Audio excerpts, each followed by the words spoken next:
નમસ્કાર વિદ્યાર્થી મિત્રો, પરિશ્રમ એજ્યુકેશનમાં આપણું સ્વાગત છે। આજે આપણે ધોરણ 9 વિષય સામાજિક વિજ્ઞાન પ્રકરણ છે 5 ભારત આઝાદી તરફ પ્રયાણ।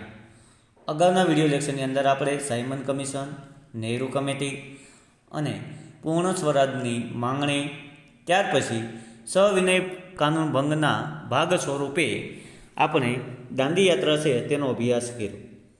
આજે હવે આપણે જે વાત કરવી છે ગાંધી ઇરવિંગ સમજૂતી, ગોલમેજી પરિષદો અને સત્યાગ્રહ મોકૂફી, ત્રણ બાબતો છે આની અંદર સમાવેશ થાય છે। એક તો ગાંધી અને ઇરવિંગ વચ્ચે એક સમજૂતી થઈ, ગોલમેજી પરિષદ બોલાવવામાં આવી અને સત્યાગ્રહ મોકૂફી, એનો આપણે આજે અભ્યાસ કરવાનો છે। બ્રિટિશ સરકારને ભારતને કેવા પ્રકારનું બંધારણ તથા સુધારા આપવા તે માટે ગોલમેજી પરિષદો બોલાવી। બ્રિટિશ સરકાર એટલે અંગ્રેજ સરકારે ભારતને કેવા પ્રકારનું બંધારણ અથવા કેવા પ્રકારનો સુધારો જોઈએ છે અથવા કેવા પ્રકારનો સુધારો આપવો છે તે માટે ગોલમેજી પરિષદ એક સભા બોલાવવામાં આવી। આ પહેલી સભા છે, પહેલી પરિષદ લંડનમાં મળી। ક્યાં મળી? લંડનની અંદર મળી। ક્યારે? નવેમ્બર 1930। પણ તે કોંગ્રેસની ગેરહાજરીને લીધે નિષ્ફળ ગઈ। એમાં કોંગ્રેસનો એક પણ સભ્ય હાજર ન રહેવાથી એ કેવી ગઈ? નિષ્ફળ ગઈ। કેવી ગઈ? નિષ્ફળ ગઈ। આથી કોંગ્રેસને મનાવવા માટે, આ ગોલમેજી પરિષદની હાજર ન રહેવાથી કોંગ્રેસને મનાવવા માટે ગાંધીજી અને ઇરવિંગ વચ્ચે એક સમજૂતી થઈ, જેને ગાંધીજી ઇરવિંગ સમજૂતી તરીકે ઓળખવામાં આવે। 1931, જેમાં સત્યાગ્રહની નીતિ, જેમાં કે મીઠું પકવવાની સ્વતંત્રતા, શાંત પિકેટિંગ, સંમતિના મુખ્ય મુદ્દા રહ્યા।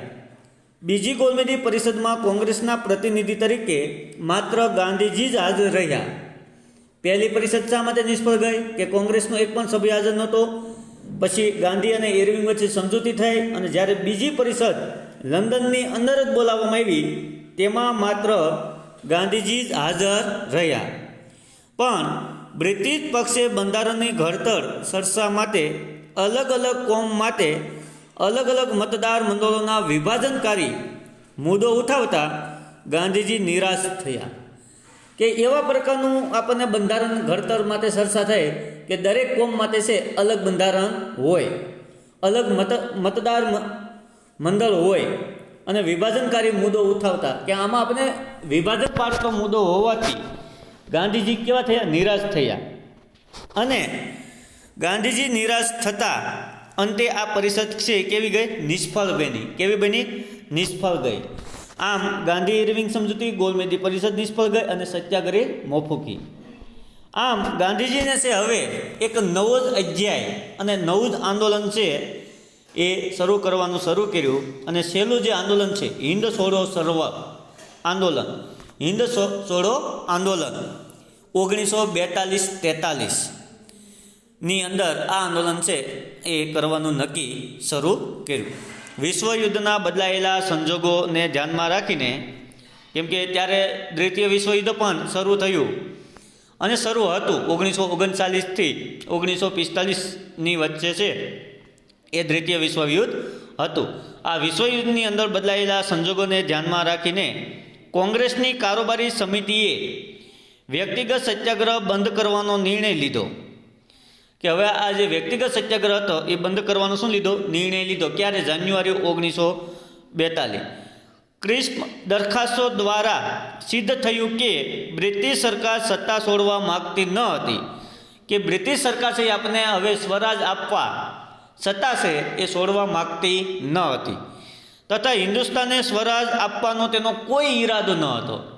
બ્રિટિશ સરકાર છે એને હિન્દુસ્તાન છે એને સ્વરાજ આપવાનો કોઈ ઈરાદો ન હતો, તે હિન્દની પ્રજાને છેતરવાનો જ પ્રયાસ કરતી તેવું લાગતા, આવું બધું લાગતા ભારતીયો હતાશ બની રોષે ભરાયા અને ગાંધીજીએ આજે ભારતીય લોકોની જે નિરાશા છે, હતાશ છે, તેને દૂર કરવા માટે, પ્રજાની નિરાશાને દૂર કરી એક નવી આખરી લડત લડવા માટે તેઓ તૈયાર થયા અથવા તૈયાર કર્યા। મુંબઈમાં મળેલી કોંગ્રેસ મહાસમિતિની બેઠકમાં, મુંબઈની અંદર એક મળેલી કોંગ્રેસ રાષ્ટ્રીય કોંગ્રેસ મહાસભા એ સમિતિની બેઠકમાં ગાંધીજીની આગેવાની હેઠળ, ગાંધીજીના નેતૃત્વ હેઠળ 9મી ઓગસ્ટ 1942ની રાત્રે હિંદ છોડોનો ઠરાવ પસાર કર્યો. ઠરાવના બીજા જ દિવસે વહેલી સવારે ગાંધીજી, વલ્લભભાઈ પટેલ, જવાહરલાલ નહેરુ, મૌલાના આઝાદ ઉપરાંત દેશના અગ્રગણ્ય નેતાઓની ધરપકડ કરવામાં આવી. ઠરાવ પસાર કરવો એટલે નક્કી કરવામાં આવ્યું કે આપણે 9 ઓગસ્ટ 1942થી એક ચળવળ કરવાનું છે, આંદોલન કરવાનું છે, જે છે હિંદ છોડો આંદોલન. અને આ ઠરાવ છે એના બીજા જ દિવસે જે આપણા નેતાઓ હતા, ગાંધીજી, વલ્લભભાઈ પટેલ, જવાહરલાલ નહેરુ, મૌલાના આઝાદ ઉપરાંત દેશના અગ્રણ્ય જે આગળ પડતા જે નેતાઓ હતા તેની ધરપકડ કરવામાં આવી. વર્તમાન પત્રો પર પ્રતિબંધ મૂકવામાં આવ્યો. જે સમાચાર છાપવામાં આવતા એના પર પ્રતિબંધ મૂકવામાં આવ્યો. પ્રાંતિક અને જિલ્લા કક્ષાની કોંગ્રેસી નેતાઓને પણ પકડી લેવામાં આવ્યા. રાષ્ટ્રીય કક્ષાએ તો પકડી લેવામાં આવ્યા, પણ જિલ્લા કક્ષાએ અથવા કોઈ પ્રદેશ પ્રમાણે હતા એ નેતાઓની પણ ધરપકડ કરી લેવામાં આવી. ગાંધીજી સહિત બધા જ દેશ નેતાઓની ધરપકડના પરિણામે દેશમાં અને શહેરો અને ગામોમાં એકાએક સખત હડતાળો પડી. લોકો રસ્તા પર આવી ગયા, હડતાળો પડી અને લોકો છે એ જાગૃત થયા, નેતાઓને છોડવા માટે આંદોલનમાં જોડાણા. અને ગાંધીજીએ કહેલું કે આઝાદી માટે આ મારી અંતિમ લડત છે. આ આઝાદી મેળવવા માટે આ કેવી મારી અંતિમ લડત છે અને તેના માટે લોકો બધું જ બલિદાન કરવા તૈયાર હતા. અને સૂત્ર હતું કરેંગે યા મરેંગે. આઝાદી મળે તો ભલે અને ન મળે તો પણ ભલે, પણ આપણાથી જેટલી શક્તિ થાય એટલું બલિદાન છે આ આંદોલનની અંદર આપવાનું છે. એટલે ગાંધીજીએ હિંદ છોડો આંદોલન વખતે કરેંગે યા મરેંગે, કા આઝાદી મેળવી અને કા આપણે આઝાદી ન પણ મળે, પણ એના માટે આપણે પૂરતો પ્રયત્ન છે એ કરવાનો છે. આ હિંદ છોડો આંદોલન દરમિયાન જે હડતાલો પડી એની આપણે વાત કરીએ. દેશના ગામો અને શહેરોમાં મજૂરો, ખેડૂતો, યુવાનો, વિદ્યાર્થીઓ, શિક્ષકો, વેપારીઓ, સ્ત્રીઓ વગેરે આ કાર્યક્રમમાં આગળ પડતો ભાગ લીધો હતો. આમ તો બધા જ વર્ગના લોકો છે એ આ આંદોલનની અંદર જોડાયેલા હતા. મજૂરોએ કારખાનાઓમાં હડતાલ પાડી, કારખાનાઓમાં જવાનું બંધ કર્યું, હડતાલો પાડી. જમશેદપુરના લોખંડના કારખાનામાં, મુંબઈ અને મદ્રાસની કાપડની મિલોમાં હડતાલ પડી. અમદાવાદમાં કાપડની 75 મિલોના 1,40,000 મજૂરોએ 105 દિવસની શાંત અને અપૂર્વ હડતાલ પડી. શાળા કોલેજોમાં હડતાલ પડી, શાળા કોલેજોમાં જવાનું છોડી દીધું, શાળા કોલેજો બંધ કરી. અમદાવાદમાં 3.5 માસ સુધી બજારો બંધ રહ્યા. એટલે આ આંદોલન છે એ ખૂબ જ મહત્ત્વનું હોવાથી, ગાંધીજીની છેલ્લી લડત હોવાથી બધા જ વર્ગના લોકો છે પોતાના યથાયોગ્ય પ્રમાણે છે આ આંદોલનની અંદર જોડાયેલા હતા. હિંદ છોડો આંદોલન દરમિયાન ભાંગતોડની પ્રવૃત્તિ. દેશમાં ચારે તરફ લોકોમાં ક્રોધ હતો. કોની સામે? બ્રિટિશ સરકાર સામે ભભૂકી ઉઠ્યો હતો. શાંત દેખાવની સામે પણ સરકાર શાંતિથી દેખાવ કરે એની સામે સરકાર દમન નીતિ અપનાવતા શહેરો, ગામડાના લોકોના ટોળાએ તાર, ટેલિફોન, રેલવે લાઈનો, સરકારી મકાનો, પોસ્ટ ઓફિસો, સ્ટેશન, સરકારી કચેરીઓ, પુલો, રસ્તાઓ, શાળા કોલેજોના મકાનો, રેલવે સ્ટેશનો વગેરે તોડી નાખવાના પણ, મિલકતને લૂંટવાના, આગ લગાડવાના પણ મોટા પ્રમાણમાં બનાવો બન્યા હતા.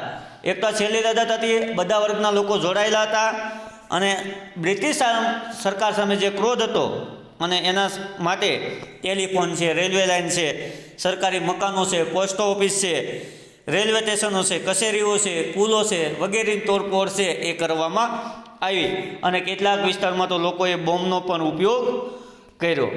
શેનો ઉપયોગ કર્યો? બોમ્બનો પણ ઉપયોગ કર્યો. લડતને કસડી નાખવાના સરકારની નિષ્ફળતા.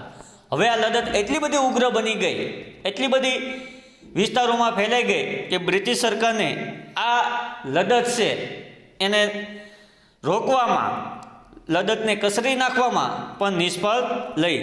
આ લડતની ઉગ્રતા અને મોટા વ્યાપને કારણે સામુદાયિક ધરપકડો થઈ, સમૂહમાં ધરપકડ કરવામાં આવી. ભારે દમન નીતિથી ટૂંકા સમયમાં સરકારને કચરી નાખવાની નીતિ પાર ન પડી.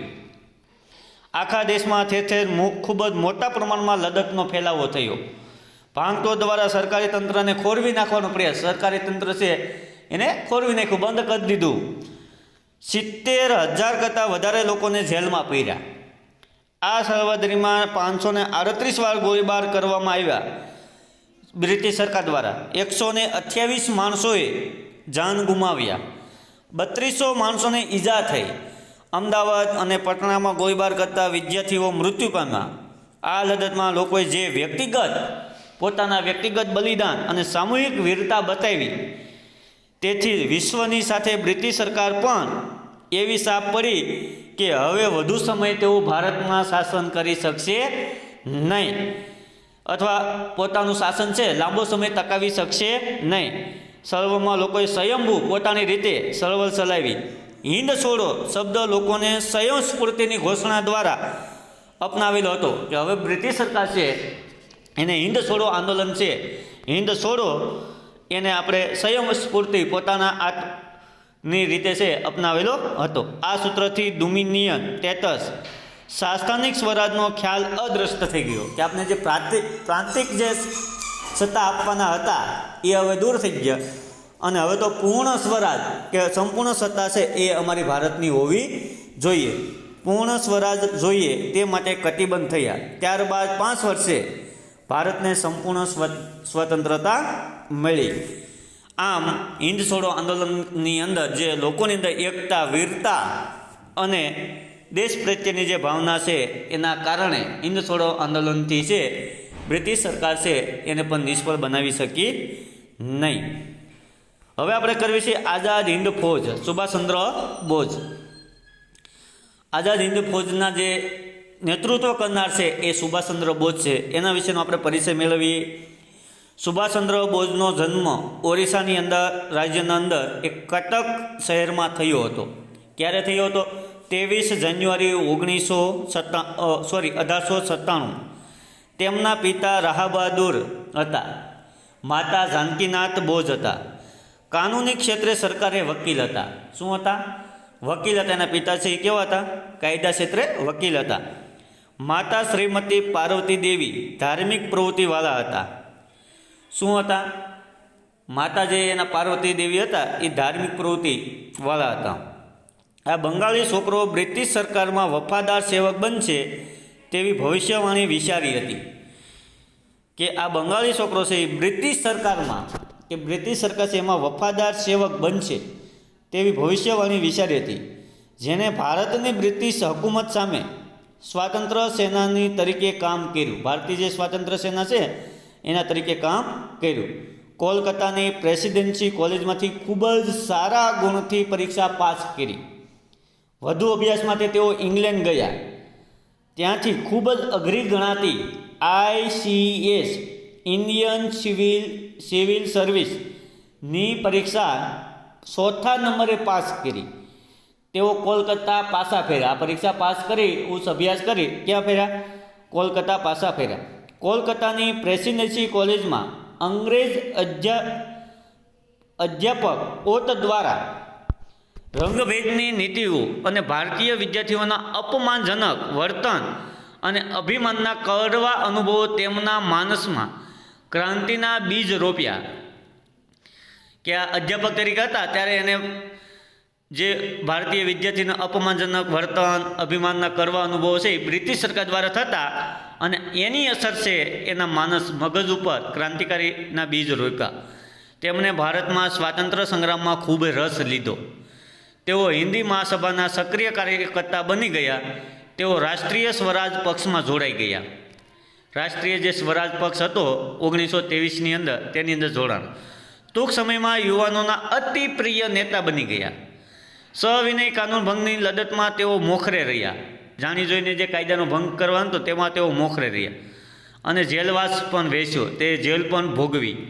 ઈસવીસન 1938માં માત્ર 41 વર્ષની યુવાન વયે, એની ઉંમર કેટલી? 41 વર્ષે, હરિપુરા સુરત કોંગ્રેસ અધિવેશનના પ્રમુખ સ્થાને તેમની નિમણૂક પામતા જેટલી લોકપ્રિયતા અને યોગ્યતા એમણે દર્શાવી હતી સુભાષ બાબુના એટલે સુભાષચંદ્ર બોઝના ઉદાત્ત વિચારોને ગાંધીજીના વિચારો સામે ખાસ મેળ બેસતો ન હતો. ગાંધીજી અને સુભાષચંદ્ર બોઝ છે એના વિચારોની અંદર થોડોક ભેદભાવ અથવા વિરોધાભાસ જોવા મળતો, એના વચ્ચે કોઈ મેળ ન બેસતો. કોંગ્રેસ છોડીને તેઓ નવો જ પક્ષ એક સ્થાપના કરી, જેને ફોરવર્ડ બ્લોક નામના નવા રાજકીય પક્ષની સ્થાપના કરી અને અવિરત સભાઓ સંબોધી દેશમાં પ્રવાસ કરવા, બ્રિટિશ વિરુદ્ધ જનમત જાગૃત કરવા, લોકોને બ્રિટિશ સરકાર સામે જાગૃત કરવા આશયથી ઠેર ઠેર પ્રવાસો કર્યા. અંતે હિન્દ સંરક્ષણ ધારા આગળ ધરી તેમની ધરપકડ કરી તેઓને કારાવાસ એટલે જેલની અંદર પૂરવામાં આવ્યા. કારાવાસમાં એક રાજકીય કેદી તરીકે તેમની સામે અયોગ્ય વ્યવહાર થયો. એક રાજકીય કેદી તરીકે શું અયોગ્ય વ્યવહાર થતાં તેમને આમંત્રણ ઉપવાસ આદરો ભૂખ્યા ઉપવાસ છે એ શરૂ કર્યો. તેમની તબિયત લથડતા હવે ભૂખ્યા ઉપવાસ શરૂ કર્યો એટલે તેમની તબિયત છે એ બગડી. તેમને પોતાના નિવાસ સ્થાને જ નજરકેદ રાખવામાં આવ્યા, પોતાના ઘરની અંદર બંદોબસ્તની અંદર રાખવામાં આવ્યા. પરંતુ તેઓ પઠાણના છુપા વેશે કોલકાતાથી Peshawar, Kabul, Iran, Russia, Berlin એટલે જર્મની પહોંચ્યા. છુપા વેશે છે પઠાણનો વેશ ધારણ કરી અને તેઓ છટકી ગયા અને તેઓ ઘણા બધા દેશોની અંદર છે એ પ્રવાસ કર્યો. જર્મનીમાં તેમનું ભારતીયોએ ઉષ્માભેર સ્વાગત કર્યું. બર્લિન રેડિયો પરથી જર્મનીમાંથી રેડિયો ઉપર તેમણે પોતાના દેશ બાંધવો એટલે ભાઈઓને બ્રિટિશ સામે જિહાદ જગાડવા અનુરોધ કર્યો. જર્મનીમાં હિટલર સાથે ભારતની આઝાદી વિશે ચર્ચા કરી. ત્યારે બ્રિટનની અંદર જર્મનીની અંદર કોનું શાસન હતું? હિટલરનું. તેઓએ પહેલાં જ રોમ, પેરિસમાં સ્વતંત્રતા ભારતને લગતા લશ્કરી એકમો સ્થાપી તેમાં 3000 ભારતીયોની ભરતી કરી. ભારતમાંથી છટકીને જાપાન વસેલા હિન્દી ક્રાંતિકારી નેતા રાસબિહારી બોઝે બધા જ મંડળોને સાંકળતી એક સંસ્થા બનાવી. ઇન્ડિયન ઇન્ડિપેન્ડન્સ લીગ નામે મધ્યસ્થ સંસ્થા છે એ સ્થાપી. આ બધા દેશોની અંદરથી એક કક્ષાથી શાસન થાય, જોડાય, એના માટે આ ઇન્ડિયન ઇન્ડિપેન્ડન્સ લીગ નામે એક સંસ્થા છે એ શરૂ કરી. તેમણે ભારતમાંથી સ્વાધીનતા પ્રાપ્ત કરવા માટે આઝાદ હિન્દ ફૌજ ઊભી કરવાનો નિર્ણય લીધો. તેમાં તેઓએ વિશ્વના જુદા જુદા દેશોમાં વસતા હિન્દીઓ જેવા કે મલાયા, જાપાન, ચીન, સુમાત્રા, જાવા, હોંગકોંગ, બોર્નિયો, અંદમાન, બ્રહ્મદેશ એટલે મ્યાનમાર વગેરે જગ્યાએથી 100 જેટલા પ્રતિનિધિઓએ હાજરી આપી. જેમાં જાપાનના હાથમાં યુદ્ધ કેદી તરીકે પકડાયેલા મોહનસિંગે આ પરિષદમાં હાજરી આપી, જેમાં રાસબિહારી બોઝ છે એ પ્રમુખ તરીકે ચૂંટાયા હતા. એટલી બાબતો છે એ સુભાષચંદ્ર બોઝની અંદર સમાવેશ થાય છે અને સુભાષચંદ્ર બોઝે પણ ખૂબ જ મહત્ત્વની કામગીરી છે એ કરી છે. હવે આપણે વાત કરવી છે આઝાદ હિન્દ ફૌજ અને ઇન્ડિયન ઇન્ડિપેન્ડન્સ લીગ. અંગ્રેજોની કડક સુરક્ષા ભેદીને, જે અંગ્રેજોએ કડક સુરક્ષા રાખેલી હતી એને ભેદીને સુભાષચંદ્ર બોઝ એક સબમરી, પાણીમાં જે સબમરી હોય તેના દ્વારા બર્લિનથી સિફતપૂર્વક જાપાન પહોંચ્યા. આ એક જબર સાહસ હતું. ત્યાં રાસબિહારી બોઝે હિન્દ મુક્તિમાં આ એક ફૌજની સ્થાપના કરી. ઇન્ડિયન ઇન્ડિપેન્ડન્સ લીગને સર્વસ્ત્ર નેતાગીરી સુભાષચંદ્ર બોઝને સંભાળી લેવાનું આમંત્રણ આપ્યું.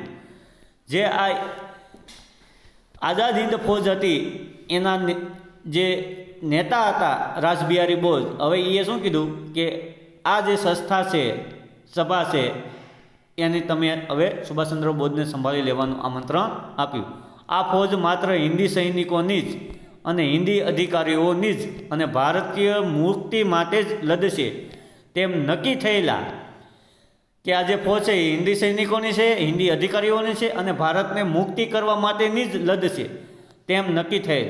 જેમાં જાપાન, અગ્નિ એશિયાના હિન્દીઓની મદદ મળી. જાપાનના વડાપ્રધાન તોજો સાથે મુલાકાત થઈ. તેમણે હિન્દના પૂર્ણ સ્વરાજ માટે તમામ પ્રકારના સાહસ અને સહાય કરશે એવું જાપાને નક્કી કર્યું. કે જાપાનનો જે વડાપ્રધાન છે એવું નક્કી કર્યું તોજો કે અમે પૂર્ણ સ્વરાજ માટે તમને બધી જ મદદ કરશું. જાપાની લશ્કર હિન્દમાં આગળ વધે તેમ તેમ કામ ચલાવવું સરકાર ત્યાં રહીને ત્યાંનો વહીવટ તેમને સોંપશે. જાપાન તેને માન્યતા પણ આપશે. સુભાષચંદ્ર બોઝ છે એ જાપાનથી સિંગાપુર ગયા. ત્યાંથી સર્વસંમતિથી 4 જુલાઈ 1943 ઇન્ડિયન ઇન્ડિપેન્ડન્સ લીગના પ્રમુખ તરીકે તેમની વરણી થઈ. સાથોસાથ રાજબિહારી બોઝ જે Indian national army INA Azad Hind ફૌજના વડા તરીકે સ્વેચ્છાએ નિવૃત્તિ લઈ સુભાષચંદ્ર બોઝની આઝાદ હિન્દના ફૌજના વડા તરીકે તેમણે નિમણૂક કરી.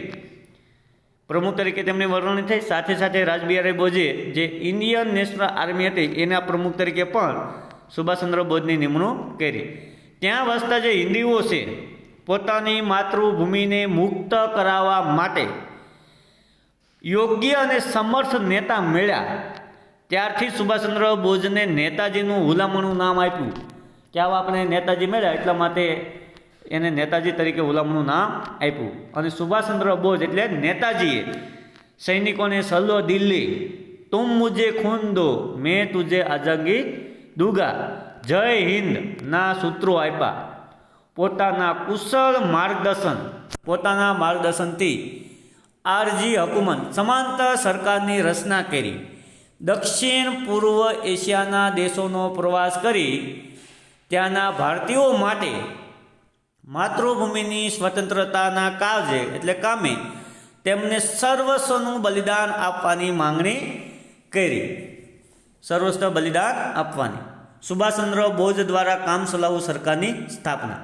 આઝાદ હિન્દ ફૌજનું નેતૃત્વ સંભાળવાની સાથે જ સુભાષચંદ્ર બોઝે કામ ચલાઉ સરકારની રચના કરી, જેમાં વડાપ્રધાન અને લશ્કરના સર્વસ્વ વડા બન્યા. હિન્દની આ કામ ચલાઉ સરકાર જાપાન, જર્મની, ચીન, ઇટાલી, બર્મા એટલે મ્યાનમાર વગેરે દેશોએ તેમને માન્યતા આપી. કામ ચલાઉ સરકાર એટલે ટેમ્પરરી જે સરકાર છે તે માટે આ સરકારે હિન્દી ભાષાને રાષ્ટ્રીય ભાષા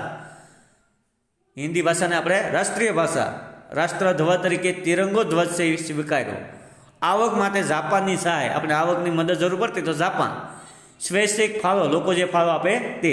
મિલકત વેરો રાખવાનું નક્કી કર્યું. નેતાજીએ 1943માં અંદમાન નિકોબાર ટાપુની મુલાકાત લઈ અને ટાપુના અનુક્રમે જે નામ છે એ શહીદ અને સ્વરાજ નામ રાખ્યા. અંદમાનનું નામ છે એ શહીદ અને સ્વરાજ છે નિકોબાર ટાપુ છે એનું સ્વરાજ નામ છે તે રાખ્યું. અંતિમ તબક્કો અને સુભાષબાબુની શહીદી. નેતાજીના નેતૃત્વ હેઠળના સૈન્યની ટુકડીઓએ રંગૂન, પ્રોમ, કોહિમા હાલના જે નાગાલેન્ડની રાજધાની છે તે પ્રદેશો કબજે કર્યા અંગ્રેજોના નેતૃત્વમાંથી. તદ ઉપરાંત ઇમ્ફાલ એટલે મણિપુરની રાજધાની પણ જીતી લીધી. પરંતુ બીજા વિશ્વયુદ્ધના આ સમયગાળા દરમિયાન અમેરિકાએ બ્રિટન તરફે યુદ્ધમાં ઝુકાવ્યું અને જાપાનના જે 2 શહેરો છે નાગાસાકી અને હિરોશીમા શહેરો પર અણુબોમ્બ ફેંક્યા. જાપાને એની અંદર શરણાગતિ સ્વીકારી, જેથી નેતાજીને આઝાદ હિન્દ ફૌજને મળતી જાપાનની સહાય કેવી થઈ ગઈ? બંધ થઈ ગઈ. તદુપરાંત બ્રિટનના જે હવાઈ જહાજોની અને આઝાદ હિન્દ ફૌજ ઉપરના જે બોમ્બ મારાને લીધે સ્થિતિ વધુ વણસી. નેતાજી સુભાષચંદ્ર બોઝ આ કપરી પરિસ્થિતિમાં વિમાન મારફતે બેંગકોક, સાયગોન, ફોર્મોસા ટાપુના તાઈપાઈ વિમાન મથકે પહોંચ્યા, પણ વિમાનમાં અકસ્માતથી આગ લાગતા હોસ્પિટલમાં સારવાર દરમિયાન અવસાન પામ્યા. 18 ઓગસ્ટ 1945ના દિવસે તેઓ શહીદ થયા અથવા મૃત્યુ પામ્યા. અલબત્ત સુભાષચંદ્ર બાબુ છે એનું આ વિમાન અકસ્માતમાં અવસાન થયું અને આજે પણ એક વણઉકેલો રહસ્યો છે કે કયા કારણે તેમનું મૃત્યુ થયું એ પ્રશ્ન પણ આજે જોવા મળે છે. એટલી બાબતો વિદ્યાર્થી મિત્રો આ વિડીયોની અંદર આપણે રાખી. જો આ વિડીયો તમને ગમ્યો હોય તો શેર કરજો, લાઈક કરજો.